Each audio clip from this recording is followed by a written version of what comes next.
Welcome to Muscle Science for Women. I'm your host, Hello. Ashleigh. There's your host, Rachel. She's drinking water. I'm not. Story, tale as old as time. I'm doing better, honestly. And here's a quick aside that I'll immediately dive into. The other day, I went and splurged and got a really nice facial at this like fancy skincare place. Because again, I'm just like not in a time of my life where I'm feeling Botox. I just don't want to.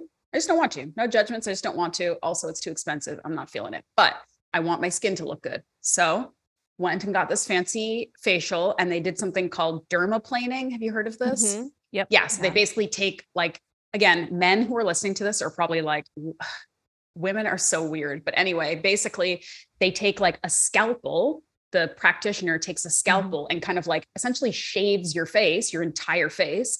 And it's sort of like a really intensive exfoliation because it's taking off like the top couple layers of your skin. Not in any way. It's not like some of those facials you see on Instagram where like you're covered in blood and you look like a scary zombie for days afterwards. It's nothing like that. And it doesn't hurt. It's literally, it's kind of just feels nice. It's like they scrape away like the dead skin and stuff. Yeah. Essentially. Yeah. I've never done it, but well, I will tell you that I personally really liked it. Like when I was done, I looked dewy AF. And for a couple of days afterwards, I was just like, oh, okay. Like I noticed a difference. Like I felt like my skin looked healthier and like it just wasn't as like maybe like dull. And I just, you don't realize until you kind of like do something to it. You're like, oh, I needed that, like it looks significantly better. And the practitioner did say your skin's a little dehydrated. And I said, that checks out because I'm not drinking enough water. But also I have naturally like thicker skin and I have like oilier skin. Like I don't tend towards dry skin. I don't get like dry, flaky skin in the winter. Like I tend to have like oilier skin. And so I kind of like, I think I let that be an excuse for like, oh, I don't need to really worry about it. Like I have whatever. And she's like, no, you need to hydrate better. And I was like, okay, should I be drinking more water? And she's like, yes, but when you like, obviously staying hydrated is good. It's good for everything, all your organs, your skin, everything. But as you're drinking water, like a very small relative portion of that is actually like getting to your skin cells. It's like going to other more important processes in your body. So you need to like also be hydrating in other ways, like eating hydrating foods, which I do because meat and vegetables are mostly water. Yes, like element, electrolytes, drinking all of those things, making sure that the water you're taking in is actually going somewhere instead of just being peed out. But there is an element of like the right skincare and taking care of your skin and like not letting yourself get burnt and not whatever. So all that to say, I'm getting myself some vitamin C because she said that's like one of the biggest as a topical thing for, I'm not going to use the word aging skin, but for not baby skin that you're worried about things like fine lines and getting older, vitamin C, like a really good vitamin C, whatever, serum or something is supposed to be good. And then I'm going to keep working on the hydration, which I think I have. And I would definitely get that dermaplaning thing done again. Just if you're like thinking about it, because like it felt good and my skin looked good afterwards. I was pleased. So anyway, that's skincare with Ashleigh. Let's dive into some questions. Very first, I'm just going to talk about this really briefly because I think I've actually touched on it in a bunch of other podcasts, but it was just when we put our little thing on Instagram and people asked us questions. Someone said basically nutrition during breastfeeding. And I do feel like we've talked about this a lot, so I don't really want to rehash it again. The first thing I'll say is search the podcast for pregnancy, postpartum, like anything about pregnancy, and a number of episodes will come up, usually ones that I've done solo or with other professionals around pregnancy. And we talk about that stuff. So if you're pregnant, if you're breastfeeding, if you're in that time of your life, we have a couple episodes dedicated to that. I also, wrote an ebook all about pregnancy and postpartum nutrition, including breastfeeding, where I talk in depth about sort of research evidence-backed information and best practices, my own personal experience, a number of recipes and things that I really enjoyed and ate and that helped me during that time, and also a bunch of references to other even more intelligent resources than myself for people who want to do like extra reading. But that's a really good, like I created that resource because I did get so many people asking me like, how'd you eat during pregnancy? How'd you eat during breastfeeding? Because I think I did a good job and it was beneficial for me. So I wanted to like pass along what I learned and what worked for me. So I'll put that link in the show notes if people want to check that out. But the like Cliff's notes is hydration is the most important. That was like literally the only time in my life when I was actually like on top of hydration. I was crushing the hydration because you are, I mean, it sounds blunt, but you are getting like sucked dry all day, every day. Yeah. Like you are losing a ton of liquid literally from your body all day, every day. You have to drink and you have to take in salt and electrolytes because if you're just chugging water, you're just peeing it out, it's not benefiting you. So things like, hi, Lilo. This is why you need to watch YouTube because cute puppies go all over the place. So anyway, you want to be staying hydrated, electrolytes. I used Element all day, every day. Lilo, do you agree? Do you agree? Drinking a lot of liquid? Aw, hi, baby. Okay. This is why you need to be on YouTube. So anyway, the hydration thing is absolutely, absolutely key. You are going to 99% of you when you're breastfeeding are going to be eating noticeably more, probably noticeably more carbs. Just do it. Like just do it. This is a time in your life when you are expending an incredible amount of energy at the same time as trying to heal your body, not sleep, take care of a newborn. It's just not the time to, in most cases, be low carb, be restrictive, be carnivore, be watching what you're eating, particularly. Eat healthy, eat nutritious, eat a lot of protein like you always do, eat vegetables, all of those things, but like eat more. I think I read there's like some number that it's like basically 20% of your body's energy is directed toward 20 or 25 is directed towards breastfeeding in like the first 6 months at least, which is like twice as much as your brain uses. It's wild. So like fuel up is basically general gist. I've seen I like some of the people I follow on Instagram, like other coaches and things like that who are like currently breastfeeding. I don't know. I've just seen this like the last few weeks, chug and pump. Like they'll post on their stories, like it's like a hashtag like chug and pump. Cause like when they're pumping, it's like they have to chug water and electrolytes. And I just keep seeing that. And I'm like, okay, I guess this is like a thing. Chug and pump. Cute. Chug and pump. Yeah. Yeah. So, I mean, that's it. It's just like, just like breastfeeding is kind of your job now. So is staying hydrated and staying fed. Just do not, there's a season in your life for everything. And this is not the season to be restrictive or to be worrying about how many carbs you ate today or whatever. Just eat and drink. And that's going to be what you need. So that's that for the nutrition during breastfeeding. Next question that we got. 1 second. I'm just going to let Lilo out of the room. Real quick. Okay. Bye, Lilo. It's just you and me now, listeners. Let's talk a bunch of shit about Rachel. I don't know if she can actually hear me or not. Damn it. Okay. Sorry. You can edit that out. That didn't happen. Anyway. Okay. Also, can I say something about just like something that I am just noticed the last few weeks? So I bought these shirts on Amazon. Yeah. And they're like $20 and they're super comfortable and they come in like 20 different colors. And then I also have these shorts. So I've just been like wearing the same exact clothes in just like different colors for like the last few weeks. And I'm absolutely loving it because I'm like, okay, like I don't have to think about anything. And I don't think about anything usually, but in the summertime, it's just like put on shorts and this like comfy shirt. And I have like all different colors.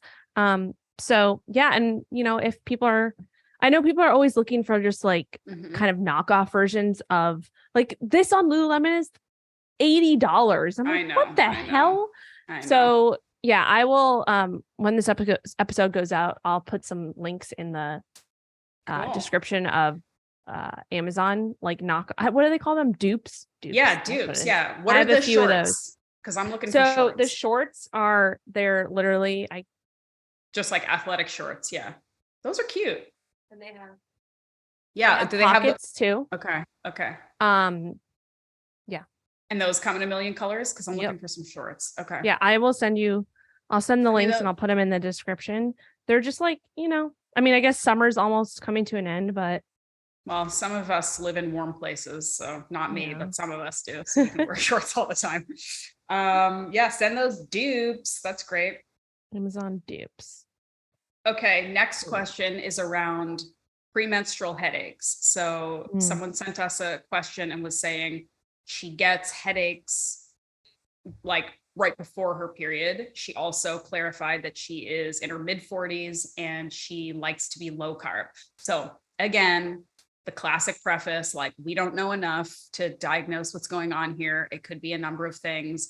The general gist, though, maybe you need to eat some more carbs. If that's sort of how you roll, super low carb, and you're experiencing a kind of negative effect around your period that happens reliably and is distracting to you, because again, we all have different experiences, but like by and large, an ideal cycle shouldn't really interrupt your life a whole lot, right? Like maybe you get a couple cramps for a day, maybe you feel kind of extra hungry or a little irritable the day before or whatever. Like, it is a thing, it's a part of our life, but it shouldn't be like, oh boy, it's coming, here we go. I'm getting bad headaches for 2 days. I'm really, really miserable, whatever. So maybe you just want to think about eating some more carbs just around that time and see what happens. Thoughts? Or even just more food too. Yeah, I was just going to say, like, thinking about, if this is something that's been happening repeatedly and it's not just like a one-off thing, and it's like for the past 5 months, right before you're getting your period, you have these awful headaches. If you're not doing anything different, right? This is one of our sayings, like, don't be insane. Not saying that this person's insane, but like, what's that saying? Like, doing the same thing over and over again and expecting a different result is the definition of insanity. Okay. So like, if you haven't tried out, adjusting your nutrition, adjusting your stress load or your training, if you haven't tried those things, then I would start with one, right?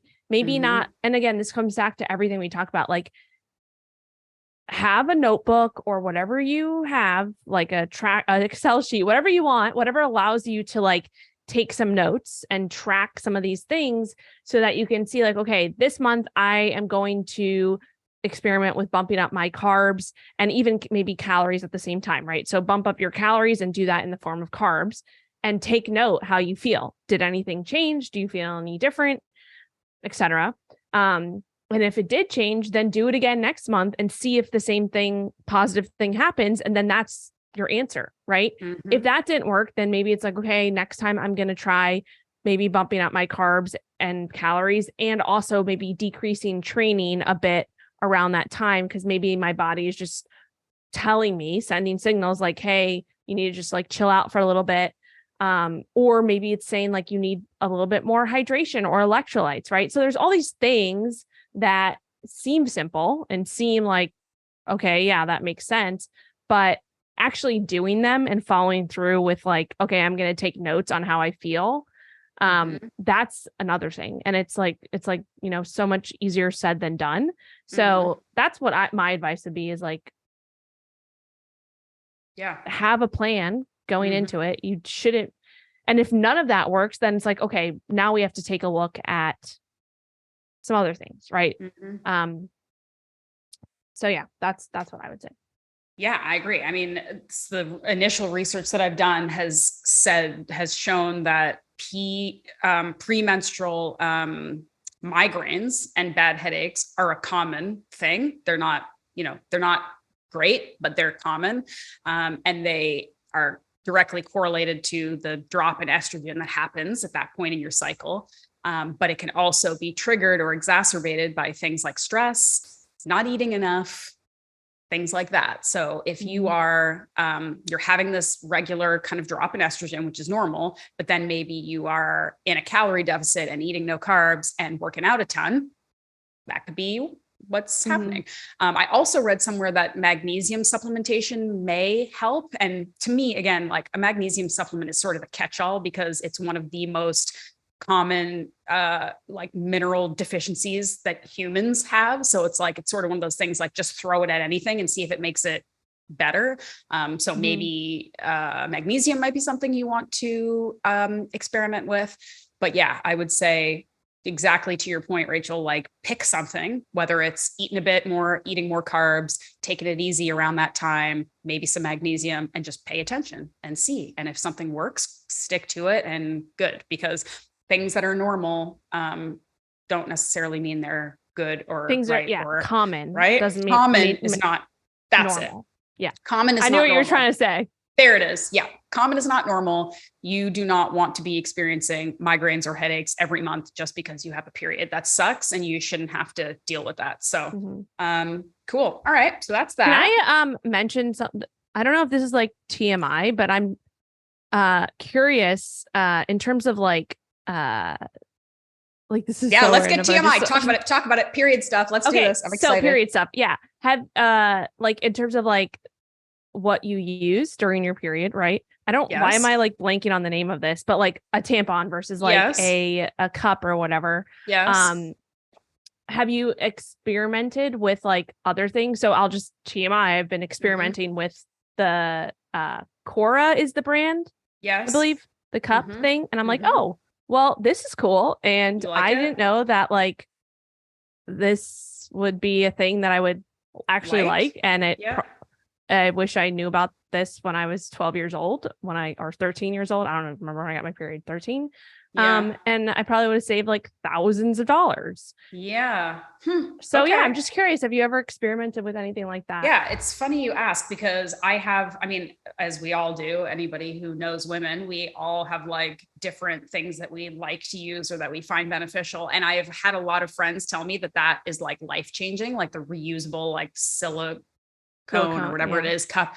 I have never, I would totally be open to it. I just have kind of found that like tampons work for me. So I'm just like, whatever. If it's not broke, don't fix it. I do also like the NYX brand and those brands of like underwear that you can wear like overnight and stuff, that are like basically just keep it all from making it look like you had a murder scene in your bed, because you don't always know when it's coming, right? Like this is the other thing that like women get to deal with is like, I have a period tracker on my phone. I know pretty well like when it's coming, when it's not coming, how long it's going to last, whatever. But like, you don't know to the minute, like you don't know that like Friday at 3 p.m. here she comes, right? So you have to like be aware of these things at all times, which is annoying. And potentially dress differently during different times of your cycle and all of these things. These are just things that like women have to live with. So the underwear I really, really like, especially for overnight. And I do like Cora. I think they also do like organic tampons, because the other thing is, if you have the ability to be picky with these things, like I guess like for the longest time, a lot of these like intimate feminine products had like really carcinogenic and like toxic ingredients, which is like, again, wild. Like these are products we're creating to put on or in our bodies that have like horrible, it's the same with food and everything else, right? It's like people don't, they do it and we don't care, and we're putting all this toxic stuff into our bodies. So Cora is one brand. There are a couple other brands that do like organic pads and organic tampons and stuff that are just like better quality. They're like 100% cotton, or just things that aren't, covered and don't have like all the like the scented, whatever. What is it? What's the main brand for tampons? Tampax? Whatever. And they have like all the scented, and it's like you don't even think about that, but you're like literally putting that in like one of the most absorbable places in your body. And then it also has all that crap plus all the things that you talked about. Yeah. Wild. That's actually, that would be like another TMI if all the men are like, this is terrifying to me, whatever. You should know about these things anyway. But I'd be interested to see like what women are using and what is beneficial, because there is something to be said for obviously like the money saving of a reusable thing, the environmental impact of a reusable thing. I think some people might be like squeamish about it because there's like a little bit of a learning curve, like how to use it and how it works and stuff. Definitely a learning curve, but yeah, I think, and actually shout out to our podcast. Maybe TMI, put her on the spot here, but Therese told me about the cup, or that's what cup or whatever it's called. There's people call it different things, like a year ago. And she was like, I've been using it forever. And like, once you go, you never go back or whatever. And I was like, yeah, like, okay. And like, I kind of just like ignored her for a while. Tree, sorry. And then I was like, I saw, of course, an Instagram ad for core, and I was like, I'm going to try this out. And so, yeah, I mean, it's been a few months. I'm like, okay, this is not bad. And like, it tells you all the things, like, obviously you have to like sanitize it and you like throw it in boiling water and like all that jazz. And, but I mean, just like anything else, you don't know until you try. And if you absolutely hate it, I believe like it's literally 30, like the cup is like $30 and it lasts for years like and years. Years. And just think about like the amount of money too that you'd save. Like I was just like thinking about that and like doing some calculation. I was like, holy crap. Like that's a lot. Yeah. All right. Maybe you're influencing me. Shout out to Therese, who edits our podcast. She is an unsung hero. So thank you for doing what you do. She's very good at it and may have just saved us both a lot of money for the rest of our cycling years. So shout out to Therese. And also anybody listening, if you do, like, we don't care. This is, probably 90% of people listening to this are females, and as it should be, females are amazing. But there are different types too. So if like you've been a person who's tried out all the different types and you have some insights, let us know too. Cause I'm always open, because I know that there's different forms of like the cups and like different things. People are like, oh, this one was like, this one I hated, but this one I love, and like whatever. So if you have any insights on that, like we're always open to hearing those types of things. And really it's never too TMI in my opinion, because this is like life. And we're all human beings here going through the same stuff. So send us all your TMI periods stories to like I talk to my clients about women at gmail.com all the time. Like, come on. It's important. It's I mean, like, don't DM me like about like questions about your poop. Don't send me pictures. If you're or pictures, but like, don't send me pictures of your poop. Okay. We have another question, don't we? We do have another question. Oh, and it's related. It's related. It's about periods. So good segue. Buckle up. Oh, okay. So here's what we're going to do for this one. This is the last question of this podcast, in case you guys are like, geez, ladies, like get on with it.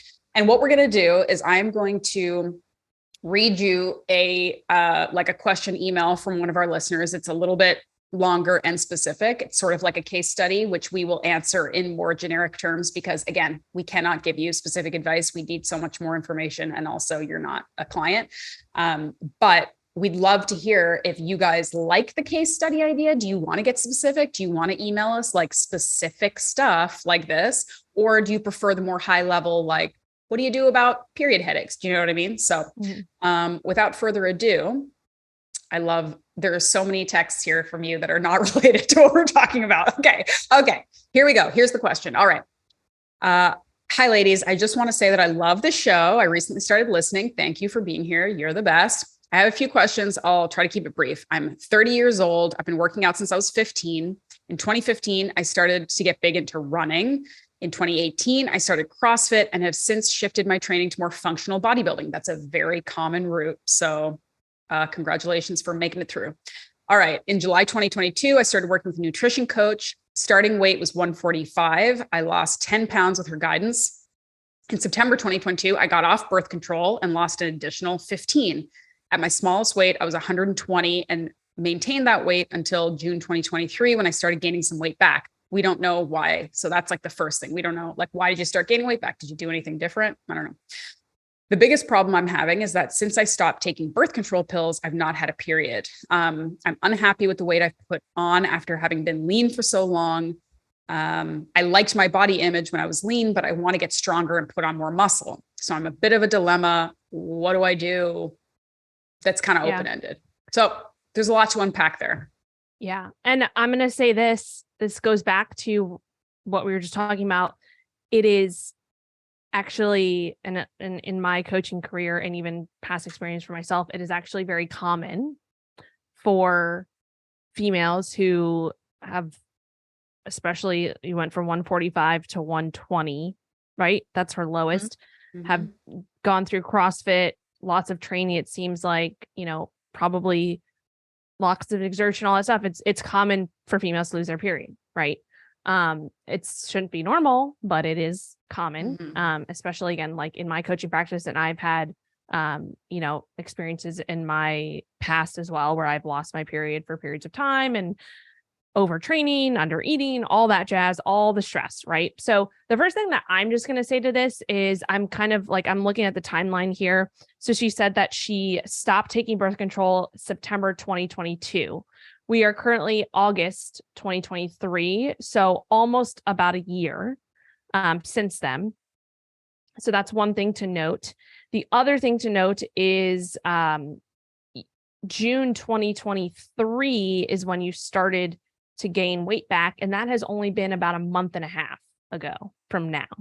So two things to note there is I feel like some of the weight that you are potentially gaining back is because maybe you are at a weight currently, like maybe the 120 pounds is not where your body wants to be. Maybe that is too lean for where an optimal health, hormonal, all that standpoint is for you.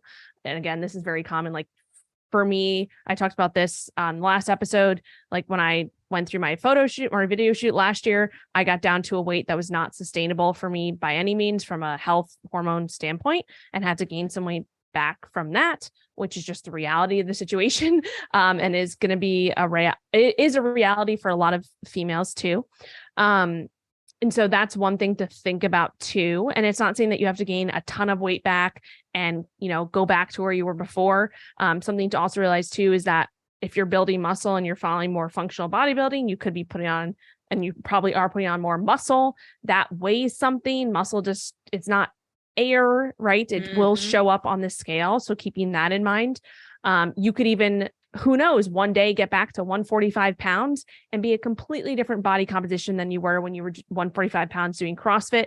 That was exactly what I went through. And I've gone through the past few years. So things to note with that. And then going back to kind of the period side of things, you said that you stopped birth control almost a year ago. Something to realize is that like it can take a long time for your body and your hormones. And then especially kind of at the timeline you mentioned with being at this lower weight for the period of time, it probably is a situation where you need to give it some more time and get to a place where you are either at maintenance calories for a long period of time, you're fueling your body, you're out of, you're not exerting yourself so much, you're, paying attention to all the things that we need to pay attention to in order for us to support our hormones. And I think that that's something that, thinking back like, oh, it's been a year since I came off birth control and I should have my period back by now. But like, what have you been doing in this year? Right. And thinking back to like, have you actually been supporting the things that you need to support in order for that period to come back, in order for your body to feel safe?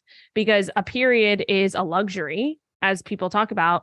Like that is it's a luxury. Like your reproductive system is a luxury when all these other things are going on. And if your body's only in survival mode and trying to survive, it's not gonna put its resources towards reproductive health and building muscle. Those two things are luxuries.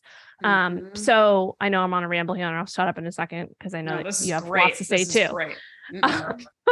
But yeah, so doing all the things that we talk about on this podcast that we know we need to do in order to get our hormones and all that stuff in a good place, and realizing that it takes a lot more time than you might think. And then the last thing I'll say here too is with any females who have experienced loss of their period due to maybe being too low of body fat percentage or just being in a deficit for too long or doing CrossFit forever, whatever it may be, the stress on your body, what we don't realize is like the things that we're doing now will affect our period and our hormones in like 3 to 4 months from now. So I don't know the exact timeline, but I believe it's like from right now, I think it's like 160 days, like the things that are going on hormone wise, it's like 160 days ago is what's happening right now. Like it's from like 3-4 months ago, those things that you did then are catching up to you like 100 and something days later. So I don't know if that's and obviously that's more, 160 days more than 3 months, but something to just be aware of. It's like, oh yeah, I've been, if you end up eating, start eating for the next month in, even a calorie surplus, doesn't mean that your period is just going to come back in a month. It could be 12 months from now, right? So it's understanding that too. And the more you've pushed yourself into a hole, like it's kind of thinking like, again, I'm going to shut up in a second. The deeper the hole that you dig yourself, you have to come out of that. You have to work your way out of that. And the deeper it is, the longer it's going to take. Mic drop. I mean, I really don't have anything intelligent to add to that because that was perfect. I mean, that's it. It's like, it's things that people don't want to hear. And it's like, it is the most common sentence that I think you and I hear as coaches is that something along the lines of, I love being lean, but I want to build muscle and I want to get stronger. And it's like, sorry, guys, we can't have it all at the same time. It doesn't happen. Like if you are on some crazy gear and you're taking some, Anavar and steroids and HGH and Plan and all these things that whatever, most of us are not interested in that. Most of us are not doing that. Most of us want to do this in a way that supports our health, or at least we say we do. And so if that's the case, you cannot be the leanest you've ever been and actively be building muscle and strength. It just doesn't work. We have to prioritize one. And that's tough to hear and it's tough to enact. But as you said, I mean, the cycling thing being a luxury, it's interesting because I never really heard it that way, but of course it's true. Of course, our body is going to prioritize survival over having babies, building muscle, doing fun stuff. And it's a really, really warning bell sign that if it's not to freak anybody out who isn't currently cycling, but that is the sign that, to your point, your body doesn't feel safe to do it because it's dealing with other stuff. So let's address those other things, And then also, sorry, one thing I didn't say too is the birth control plays a huge role there too, because especially depending on how long you were on the birth control, what type you were on, you were suppressing a lot of hormones that are naturally supposed to be occurring for however long that was, or altering those, right? And that again takes a lot of time to get back to where your body wants to be naturally. So that plus the deficit, plus the CrossFit, plus the losing, I think she said 145, 25 pounds. All of those things are lots of things, lots of stressors. And we can't expect our body to just bounce back like that after all of that. So patience, highly recommend if you, like they said, they're working with a coach. If you feel like you're not getting the most out of the coach that you're working with and whatever it may be, then maybe it's time to look into a new coach or someone who is experienced more with this. Not saying that your coach is bad or anything like that, but you should be getting the support and have a game plan for moving forward when it comes to this area. So, and hopefully you have a doctor, a good doctor or a medical professional who understands hormonal health, because at some point you may, 100%. If you haven't already, be wanting to get some of the tests. We talked about testing and hormonal testing and stuff in a recent podcast. You want to be checking these things out, and it may be able to provide some more information into what your course of action should be, in addition to all these basic foundational things that we're talking about that could help support getting your hormones 100%. Regulated. Got to look under the hood too and see what's going on there. Got to look under the old hood, ladies. All right. Well, that's it for today. Yeah. Thanks for do we being here. Well, I'm going to add that in later, actually. So we don't need to talk about that right now. Yeah. Okay. Yeah. Don't worry about it. Okay. So I'm going to send you some dupes, Amazon dupes was right. Yeah. Links, send some and Amazon you can dupes. post those in the things. And then, with all the stuff we talked about on this episode, never TMI, let us know. Yes. Don't send Ashleigh pictures of your poop, of course. Please don't send them to Rachel. Don't send them to me. I don't need them. Oh my god! But seriously, we are constantly encouraging. We get some great emails. We get some lovely, positive, awesome feedback there, and people telling us stories and people telling us that they love the podcast, and keep sending those. But send your weird questions, send your funny stories, send your experiences, because we want to make this. We've been getting good feedback since we've made this podcast more of a like, let's learn, but like just have a conversation and be like educational, but fun and chill and informal. I think people really are responding well to it. And part of that is like you guys talking to us too, so send us what you want to hear and what topics you like and things, questions that you have. Because the more you talk to us, the better the podcast is going to be. So yeah. And last thing, if you want to learn more from us on a deeper level when it comes to nutrition, training, all that jazz, we have 2 very popular programs. Our flagship program, Muscle Science for Women, which there'll be a link in the description for that. You can go to the website, check out, all the things it involves, and then also read like reviews and testimonials and watch testimonials from people who have gone through the program and kind of see what it's all about. And then also our newest program as well, Grow Your Glutes, that will be in the description as well. And that is obviously all about building that booty in a way that is, functional and also it's a very educational look into what you can do to maximize your time. Great job with the product placement. I have been really enjoying the like glute focus stuff that I've been doing. And we didn't get to talk about this, but one of the things I've been doing more of, because my upper body stuff has been put on so much hold with this shoulder issue that I'm having, in addition to focusing more on lower body. And because I've moved out to the ocean and it's all hilly and beautiful and picturesque around here, I've been biking a lot more. And I'm hoping that at some point I just like wake up and my quads are like giant, because I've been doing all this like hill biking, like I assume like when I see you next, when we meet up in New York or whatever it is, the next time we meet, if my like butt and quads aren't significantly bigger, it will be a huge failure. So just like prep yourself for like to comment on them, because I'm really working at it. Like I'm like, if I'm doing all this glute stuff and I'm doing all these bike rides and I'm not busting out of my Amazon dupes, I'm going to be pissed. So all right, anyway. I will keep that in mind for sure. Yeah, keep that in mind. All right, guys. Thank you for listening. Don't do stupid shit. Don't be insane. See you later. Love ya.